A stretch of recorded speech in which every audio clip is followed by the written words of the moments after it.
name is Dr. Anthony Levatino. I'm a practicing obstetrician-gynecologist, and I've performed over 1,200 abortions.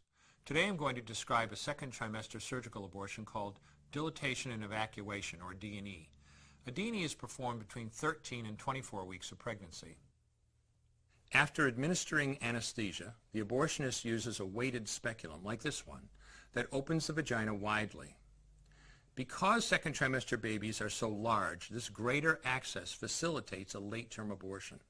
Late-term abortion requires that the cervix be prepared 24 to 48 hours in advance with laminaria. Laminaria is a type of sterilized seaweed that absorbs water over 8 to 12 hours and swells to several times its original diameter. Once removed, metal dilators can be used to further open the cervix as needed.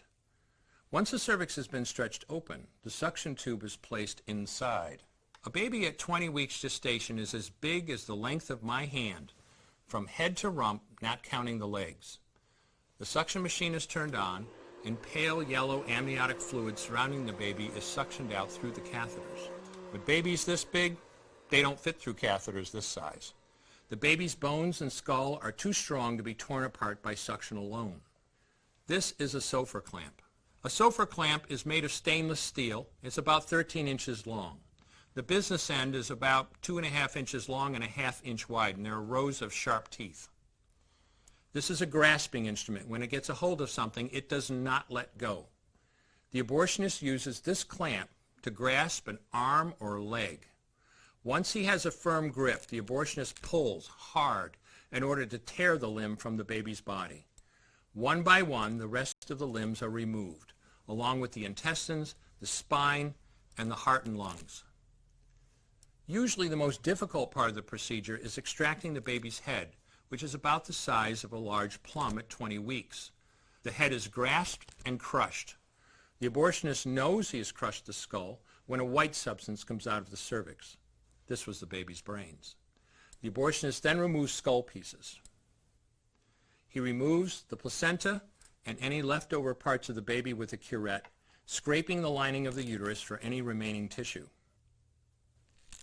The abortionist then collects the baby parts and reassembles them to make sure that there are 2 arms, 2 legs, and all the pieces. Once all the parts have been accounted for, the abortion is complete. For the woman, this procedure carries a significant risk of major complications, including perforation or laceration of the uterus or cervix, with possible damage to the bowel, bladder, and other maternal organs. Infection and hemorrhage can also occur, which can even lead to death.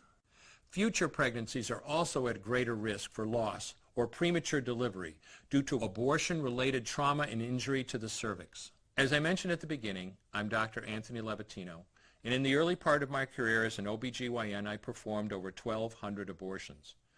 One day, after completing one of those abortions, I looked at the remains of a preborn child whose life I had ended, and all I could see was someone's son or daughter. I came to realize that killing a baby at any stage of pregnancy for any reason is wrong. I want you to know today, no matter where you're at or what you've done, you can change. Make a decision today to protect the preborn. Thank you for your time.